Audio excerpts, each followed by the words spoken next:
السلام عليكم ورحمة الله وبركاته. مشاهدي ومتابعي قناة الصحة والرياضة، أهلا بيكم. اليوم هنقدم لحضراتكم آخر أخبار وكواليس نادي الزمالك، وأخبار مهمة جدا. وفي أول خبر لينا بنتكلم، يعني أول خبر لينا عن الأزمة اللي حاليا بتشغل الوسط الرياضي عموما، وطبعا جماهير نادي الزمالك بصورة أخص، وهي مشكلة الإيقاف التأديبي أو إيقاف القيد التأديبي اللي بسبب شكوى اللاعب صلاح الدين مصدق، واللي كان فسخ تعاقده مع نادي الزمالك نتيجة عدم إيفاء نادي الزمالك بمستحقاته أيام ما كان بيلعب في نادي الزمالك.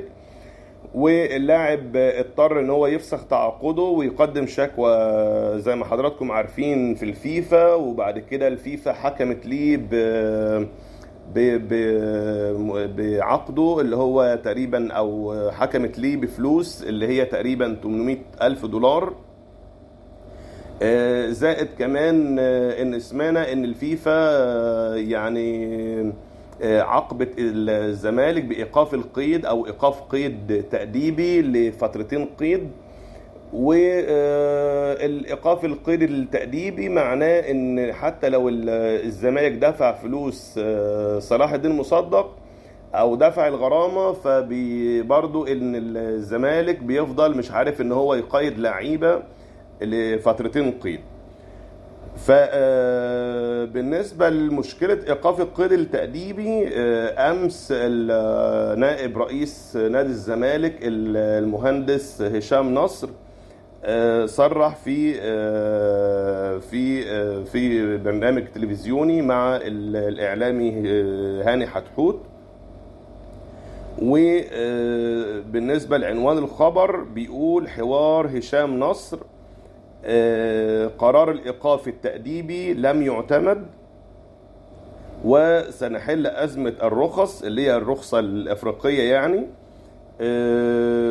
فبالنسبة لتفاصيل الخبر، طبعا بداية قال سعداء لفوز الزمالك بلقب الدوري وخسارة الكونفدرالية بعد ركلة الترجيح الثامنة. وقال إن التاريخ سيذكر بأن المجلس الحالي حقق في موسمين ونصف ألقاب الدوري والكونفدرالية والسوبر الأفريقي وكأس مصر، مع خسارة نهائي سوبر وكونفدرالية بركلات الترجيح. وبالنسبة للإيقاف التأديبي، صرح المهندس هشام نصر وقال إن قرار الإيقاف التأديبي لم يعتمد أو ينفذ من الفيفا، وبنحاول مع ابننا صلاح مصدق المحترم لحل المشكلة، وهو لاعب خلوق ويقدر الزمالك والظروف. وبالنسبة إن يعني في إجابته إن ليه الزمالك ساب اللعيب إن هو يفسخ تعاقده ولم يلتزم الزمالك معاه ماليا، قال ان هناك لاعبون لا يتحملون الضغوط في حالة وجود مشاكل مالية، وكان لدينا قوام اساسي حاولنا الحفاظ عليه وهو هدفنا، وحاولنا حل كل القضايا بالتفاوض مع الجميع، لكن رأينا انه علينا ان ندفع للاعب مستمر معنا بدل من لاعب فضل الرحيل حتى لا اخسر قوام الفريق، وهو ما حدث مع محمود بن تايج. وقال ان احنا سنحل الامور مع صلاح مصدق، ولن تصل عقوبة او لن نصل الى عقوبة الايقاف التأديبي لفترتي قيد للزمالك، واتخذنا كل الاجراءات وفي انتظار استكمال القرار الاخير خلال ايام لحل الامر حال توصلنا لاتفاق مع اللاعب.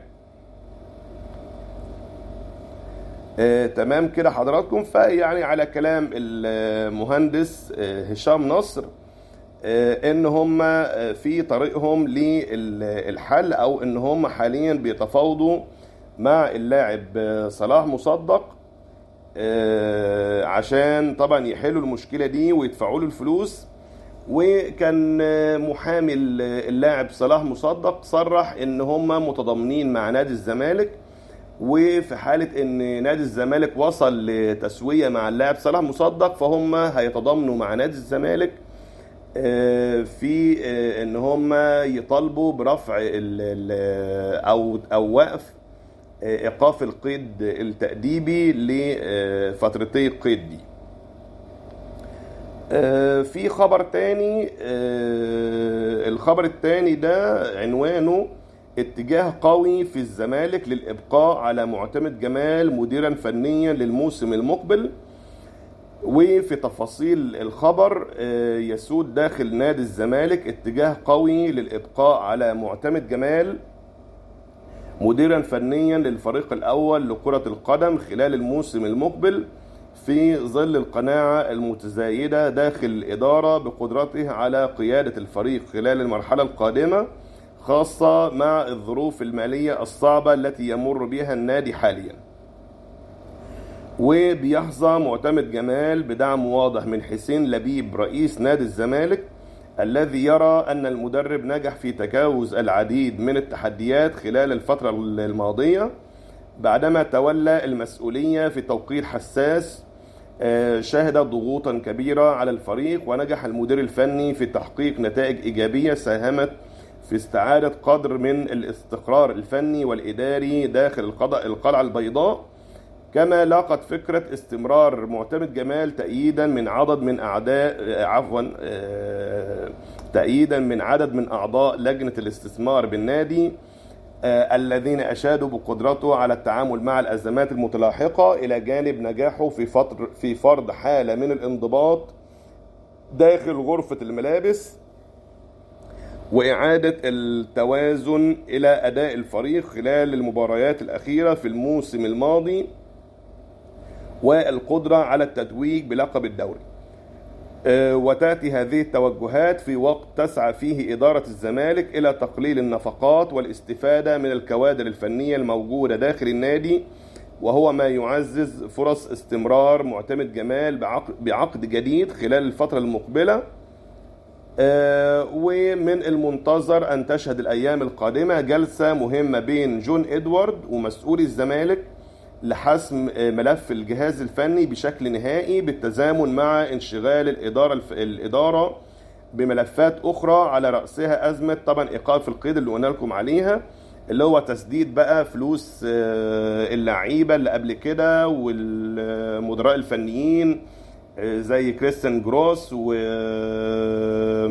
ويانيك فريرا ومساعدينه ومساعدين جوميز، او اعتقد ان مساعدين جوميز هم كمان هو تقريبا دفعوا لهم، فاضل بس المدراء الفنيين ومساعدين فريرا.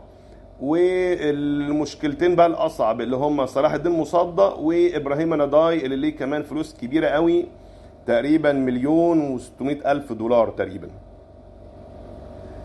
وفي خبرنا الثاني او الخبر اللي بعد كده، المشكلة اللي حضراتكم سمعتوا عنها اللي هي مشكلة وزارة الأوقاف مع نادي الزمالك. وامبارح حصل اجتماع ما بين نادي الزمالك ووزارة الأوقاف برعاية وزارة الرياضة، حيث عقد وفد من مجلس إدارة نادي الزمالك يوم الأربعاء اللي هو أمس الموافق 3 يونيو 2026 اجتماعا مع هيئة الأوقاف المصرية. وتم خلال الاجتماع استعراض كافة الجوانب الخاصة بأرض النادي في 100 عقبة وفق متطلبات هيئة الأوقاف المصرية، ومناقشة الحلول والمقترحات الخاصة بالتعامل مع تلك المتطلبات بغرض التوصل إلى حلول مستدامة تنهي تماما تلك المشاكل والمتطلبات المتراكمة منذ سنوات. وتضمن الاجتماع كذلك مناقشات مفصلية لهذا الوضع أثمرت عن حلول توافقية ارتكزت في مجملها على صون حقوق الدولة المصرية متمثلة في وزارة الأوقاف، وبما يحقق مصلحة واستقرار نادي الزمالك حاليا ومستقبلا. ومن المقرر أن تبدأ خلال الأيام المقبلة دراسة الجوانب الفنية والقانونية والاستثمارية لتلك الحلول للإعلان عنها عند التوصل إلى الصيغة النهائية للاتفاق مع هيئة الأوقاف. وفي ختام الاجتماع ثمن مجلس إدارة نادي الزمالك ما أبدته هيئة الأوقاف من مرونة كاملة تجاه الحلول التي تضمن استقرار النادي وتحقق مصلحته وتحافظ على حق الوقف في الوقت نفسه، مع التوصل إلى حلول تحقق الاستقرار الكامل والمستدام لنادي الزمالك العريق وتحفظ حقوق أعضائه وجماهيره. وكان اليوم دي كل أخبارنا مع حضراتكم، وإن شاء الله في حلقتنا القادمة هنكون معاكم برضو بأحدث الأخبار والكواليس. والسلام عليكم ورحمة الله وبركاته.